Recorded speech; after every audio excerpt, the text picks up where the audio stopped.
My goal here is simple.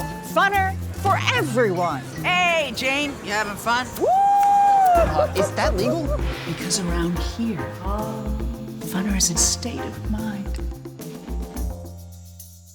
What is going on, Laker fans? Thank you for tuning in to a Tuesday edition of Lakers Talk Daily. Appreciate you guys being a part of the show. Lakers got the Clippers tonight. They got the Spurs tomorrow. Rui Hachimura, we'll get a chance, hopefully, to hear from him a little bit later today, get his thoughts on the trade.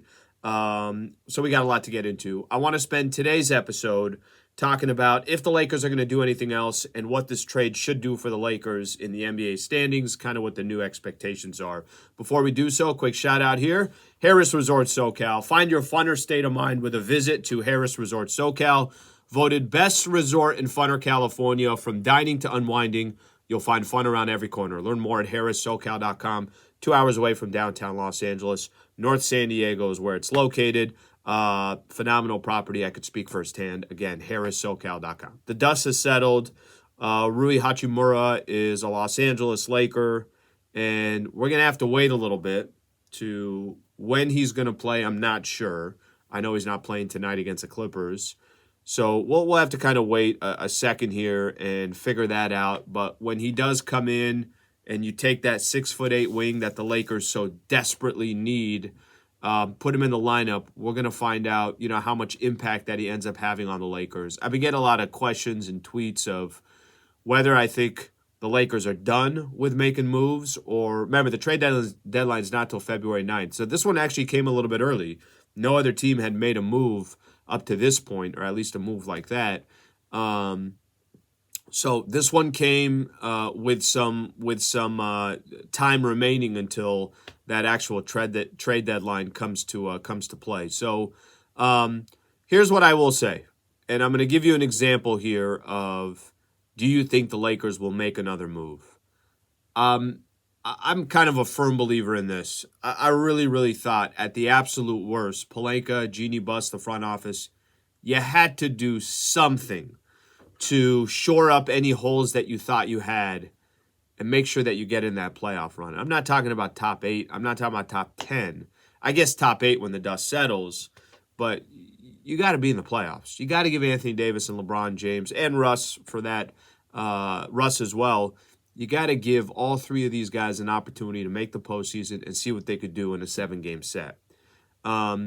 There was a report coming out of, again, this was just a San Antonio Spurs guy, somebody that does LJ Ellis of Spurs Talk. I don't want to try to source anything. I don't want to try to make a big deal about it.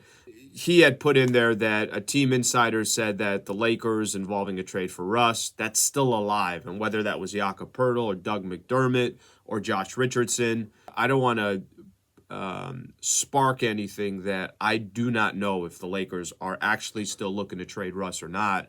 But I would not be surprised if the Lakers are active in trying to see what other moves are out there. I think they got the 6'8" wing that they were looking for. I think if they could find ways to continue to improve the roster, I think they would do it. And if they don't do anything, I also wouldn't be surprised. I think they could legitimately make a case right now that they're 11-9 since Anthony Davis got injured against the Denver Nuggets. I'm counting that win against Denver, by the way. I think they can make a case that they have legitimate role players that are going to fight every single night. I think they can make an argument that Darvin Ham has no question about it, impacted this roster and has done the best he can with what he's working with, plus having Russ accept a role off the bench. I think you can make an argument that LeBron is still one of the best players in the world. And I think you could also make an argument that help is coming. Austin Reeves, Lonnie Walker, those were two guys that were getting a lot of minutes for the Lakers. They're going to come back sooner than later. Anthony Davis, who was arguably the best player in the NBA for a 30-day span, he will be coming back soon. Maybe he's back as soon as tomorrow. I don't know. Maybe they bring him back against the Boston Celtics on Saturday, but he could be back, obviously within the next week or so. So I think the front office can make a case. All right, we like the pieces that we have. We have superstars that are around them. And now it's time to, obviously start stacking up some wins to see if you can move up in the standings. I'm going to get into the expectations here in just a second. So again, I'm going to go back to this. I think the Lakers have a playoff team. Do I think the Lakers have a championship team? No. I think a lot of things would have to go their way. I think Anthony Davis obviously would have to continue take his game to another level. I think LeBron would have to be 28-year-old LeBron, which is not that out of the ordinary because he's playing like 28-year-old LeBron. A lot of things would have to go the Lakers' way to come out of the West and be in the NBA Finals. So I don't think that trade propels them there. But I think getting their health back and seeing what Anthony Davis is going to be and the trade and the way they've played since Anthony Davis is out, all these are things that I think lead towards something positive. So for me, do I think they're going to make a move? I'd be surprised if they did one of those blockbusters and Russ is gone and they traded away a couple first rounders, something along those lines. But you never know. And I think this thought process and this mentality of the Lakers, they're clearly obviously trying to win right now and are trying to do everything they can to make it happen. But they're still trying to be smart too, which they should be. You cannot be careless just because you have picks all the way down the road and because Bron's on your roster right now. Okay, quick shout out here from the Riverside County Sheriff Department.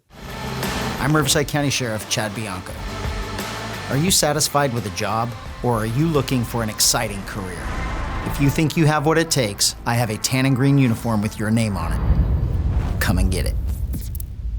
All right, the Riverside County Sheriff Department is hiring for 911 dispatchers, deputy sheriff, correctional deputies, and other support services. Apply online today at joinrsd.org, joinrsd.org.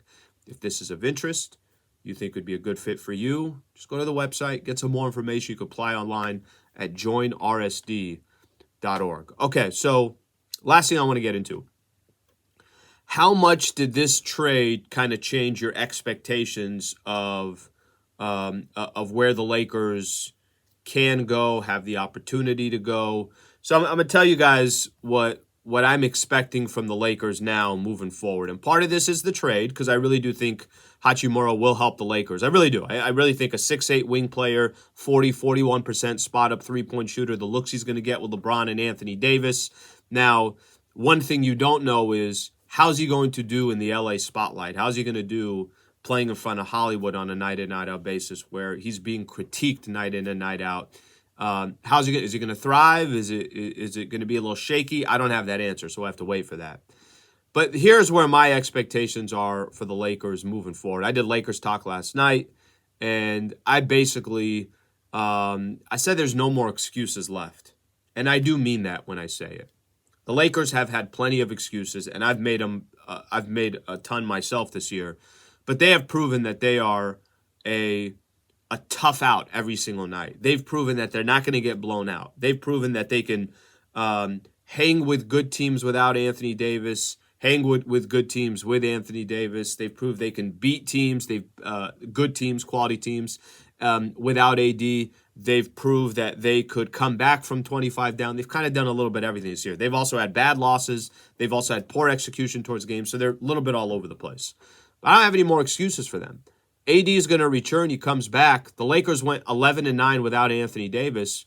I'm expecting the Lakers now to start climbing up those NBA standings. They're sitting in 12th right now. We know the Lakers and the Clippers play tonight, and when they do, there's only one game separating the Lakers and the Clippers in the loss column. They're 2.5 games back of the Dallas Mavericks. So we know how congested the Western Conference is. But I don't have any more excuses for them. So the dust is starting to settle. The Lakers will get healthy. Hachimura is a part of this team. I fully expect the Lakers to be a top 6 team in the Western Conference. Why wouldn't they be? Why wouldn't they be? Tell me why they would not be a top 6 team in the Western Conference. I think they're playing good enough basketball to be a top 6 team. I think there's enough average, mediocre teams out there that they can, obviously continue to climb up. Listen, I'm not telling you there aren't going to be some other teams that eventually wake up again. I still think Clippers are only going to get better. I think the Suns are going to get healthier. I think the Golden State Warriors are the Golden State Warriors. So there's some teams in there that, obviously are going to continue to fight against the Lakers. But my expectations are you're a top 6 team in the Western Conference, and then go get into that playoff round and take your chances. And whoever it is that you're playing in the first round, New Orleans, Sacramento, and it's too early to kind of guess that. But then you take your chances in a 7-game set. So Laker fans, I want to get your thoughts below. Please subscribe to the channel here. Just hit the subscribe button. Notifications on ESPN LA will continue to put up content. But your thoughts here. What are your expectations after the trade? Where do you think the Lakers are going to be, number one? And number two, do they make another move? Do you think they need to make another move? Feel free to put your comments below. Lakers, Clippers tonight. We'll see you guys tomorrow.